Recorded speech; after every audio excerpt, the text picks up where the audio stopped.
Sonipat Khan colony में हिंदुओं पर हमला हुआ। आपको बता दें कि जिहादियों ने हिंदुओं पर हमला किया है। कई हिंदू भाइयों को गंभीर चोटें भी आई हैं। आपको बता दें कि घायलों के देखने में वीएचपी सिविल अस्पताल पहुंचे। घायलों से मुलाकात करने के लिए, उनको देखने के लिए वो अस्पताल पहुंचे हैं। सोनीपत में खान कॉलोनी जो पहले भी खबरों में आ रहा था, हिंदुओं पर कुछ जिहादियों ने हमला कर दिया है, जिसमें से कई हिंदू भाइयों को गंभीर चोटें आई हैं। जिहादियों को लग रहा है कांग्रेस की सरकार आ जाएगी, इसलिए उनके हौसले बढ़ गए हैं।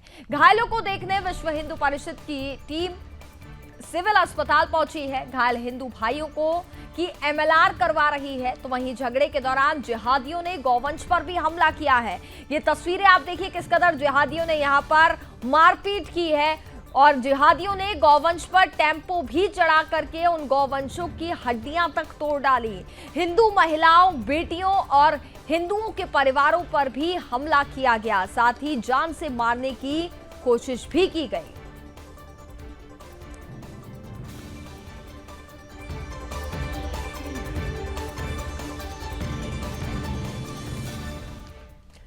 उत्तराखंड मदरसा बोर्ड के अध्यक्ष मुफ्ती शमून कासमी ने एनआरसी की वकालत की है। उन्होंने कहा कि एनआरसी किसी एक वर्ग विशेष के खिलाफ नहीं है, ये सबके हित के लिए है। उन्होंने कहा कि कौन क्या है, कहां जा रहा है, क्या कर रहा है, इसकी जानकारी जरूरी है।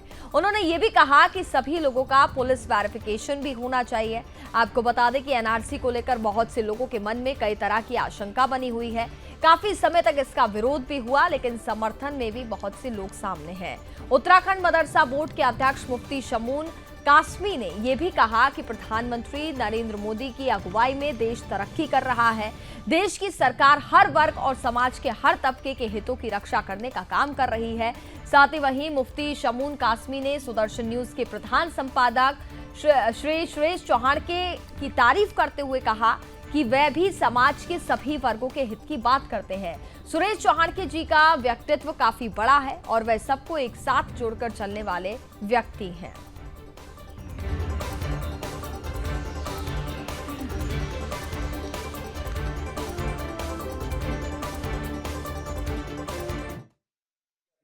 और सुरेश चौहान जी हमेशा जो है वो किसी समुदाय के किसी धर्म के खिलाफ नहीं है। वो तो मानवतावादी आदमी है और एक मानवतावाद जो है ये तो हमारी संस्कृति का हिस्सा है। और सुरेश चौहान जी जो भी काम करते हैं राष्ट्रवाद के लिए, राष्ट्रवादी है और वो राष्ट्र को सर्वोपरि रखते हैं। मैं समझता हूँ कि जितनी मानवता उनके अंदर है, जब वो बहुत जरूरी है कि हमारी सोसाइटी आजकल तो बहुत अच्छा सिस्टम हमारे देश में, हमारे प्रदेश में है। अब हम अलग अलग देखिए, ये तो किसी भी विकसित देश के लिए और किसी भी कंट्री के लिए बहुत जरूरी है कि हमारा जो इंफ्रास्ट्रक्चर है वो बिल्कुल हम आज। और दिल्ली के शाही ईदगाह पार्क में रानी लक्ष्मीबाई की प्रतिमा स्थापित किए जाने को लेकर पिछले कई दिनों से विवाद चल रहा था। मामला हाईकोर्ट तक गया, लेकिन अब मूर्ति को स्थापित कर दिया गया है। 3 अक्टूबर की सुबह रानी लक्ष्मीबाई की मूर्ति को क्रेन के जरिए मौके पर ले जाया गया और देर शाम को मूर्ति को स्थापित कर दिया गया। नॉर्थ दिल्ली के सदर बाजार में शाही ईदगाह मस्जिद के बगल में बने डीडीए पार्क पर रानी लक्ष्मीबाई की मूर्ति को लगाने का मामला कुछ इस तरह है कि रानी लक्ष्मीबाई चौक से मूर्ति को वहां से हटाकर शाही ईदगाह के नजदीक बने डीडीए के पार्क में लगाने का फैसला किया गया है। ये फैसला संबंधित अथॉरिटी के द्वारा इसलिए लिया गया जिसमें ट्रैफिक से होने वाले जाम को कम किया जा सके। इस मामले पर डीडीए के पार्क में वक्फ बोर्ड ने अपना मालिकाना हक जताते हुए हाईकोर्ट का दरवाजा खटखटाया था, जिसकी वजह से 19 सितंबर तक हाईकोर्ट ने स्टे लगा दिया था और मालिकाना हक जताने पर दोनों पक्षों को कागजात दिखाने का समय दिया था। इसके बाद बुधवार को इस मामले में हाईकोर्ट ने फैसला सुनाते हुए डीडीए के पक्ष में फैसला दिया है।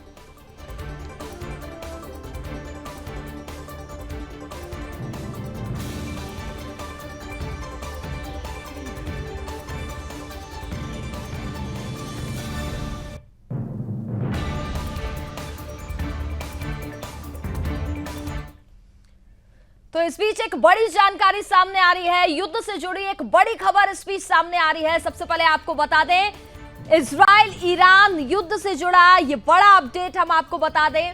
लगातार रोजाना नए अपडेट सामने आ रहे हैं। हिजबुल्लाह के नए चीफ के मारे जाने की खबर भी सामने आ रही है। हिजबुल्लाह का नया चीफ हाशिम सैफुद्दीन भी ढेर हो गया है। इससे पहले आपको बता दें कि नसरल्लाह को ढेर किया गया था और उसके बाद जो नया चीफ यहां पर हिजबुल्लाह चीफ सैफुद्दीन को भी मारे जाने की खबर सामने आ रही है। ये बड़ी जानकारी आपको दे दें, हिजबुल्लाह के नए चीफ के मारे जाने की खबर फिलहाल सामने आ रही है। ये बड़ा अपडेट सामने आ रहा है। हिजबुल्लाह का जो नया चीफ बनाया गया था हाशिम सैफुद्दीन भी ढेर हो गया है। इजराइल ने मार गिराने का दावा किया है। इसको लेकर के अब से थोड़ी देर में भी स्थिति स्पष्ट हो जाएगी, पुष्टि हो जाएगी। इजराइल ईरान युद्ध से जुड़ा ये बड़ा अपडेट आपको बता रहे हैं।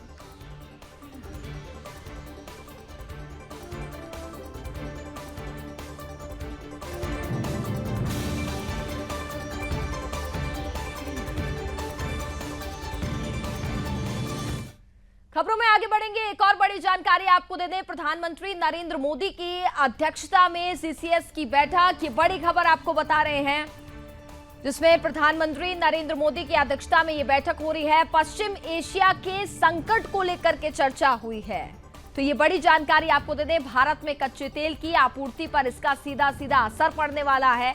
अंतर्राष्ट्रीय बाजार में दाम बढ़ने की आशंका भी जताई जा रही है। तो इसको लेकर के प्रधानमंत्री नरेंद्र मोदी की अध्यक्षता में सीसीएस की ये बैठक हो रही है, जिसमें ये बड़ी जानकारी सामने आ रही है कि पश्चिम एशिया के संकट को लेकर के चर्चा हुई है।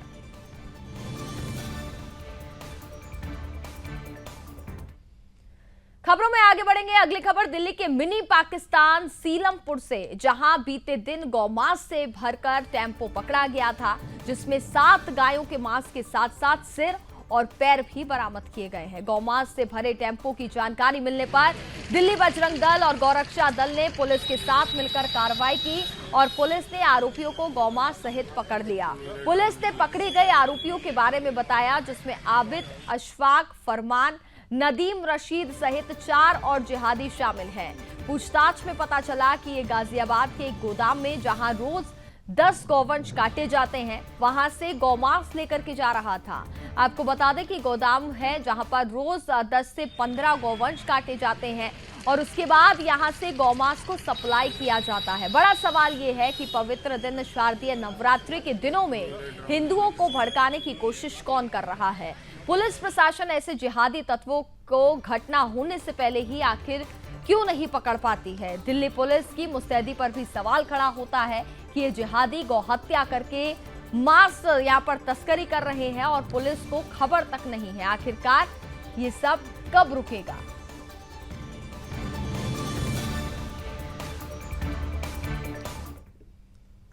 मुख्यमंत्री नीतीश कुमार ने पटना वासियों को एक बड़ी सौगात दी है। सीएम नीतीश कुमार जेपी गंगा पथ के कृष्ण घाट संपृक्ता और गायघाट में यहाँ पर रेप संपृक्ता सड़क का लोकार्पण किया गया है।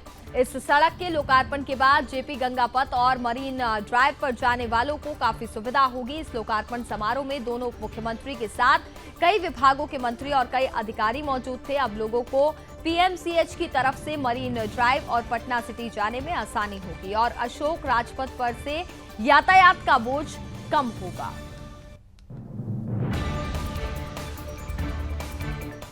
एक और खबर आपको बिहार से बता दें, जहां राष्ट्रीय जांच एजेंसी के एक डीएसपी अजय प्रताप सिंह को 20 लाख रुपए की रिश्वत लेते हुए गिरफ्तार किया गया।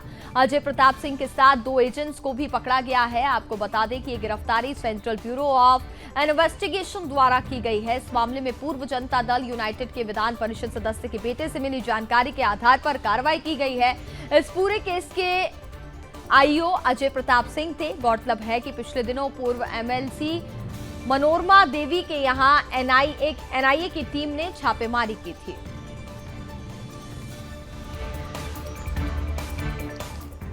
दिल्ली के पूर्व सीएम केजरीवाल से जुड़ी बड़ी खबर आपको बताते हैं। आज सीएम आवास छोड़ रहे हैं अरविंद केजरीवाल। सीएम आवास के सामान शिफ्ट करने का काम फिलहाल शुरू हो चुका है। आपको बता दें कि 9.5 साल से सीएम आवास पर रह रहे थे केजरीवाल। अब मुख्यमंत्री पद छोड़ने के बाद वो मुख्यमंत्री निवास भी छोड़ेंगे और अपनी पार्टी के राज्यसभा सांसद अशोक मित्तल को आवंटित दिल्ली के 5 फिरोजशाह रोड पर स्थित नए घर में शिफ्ट होंगे।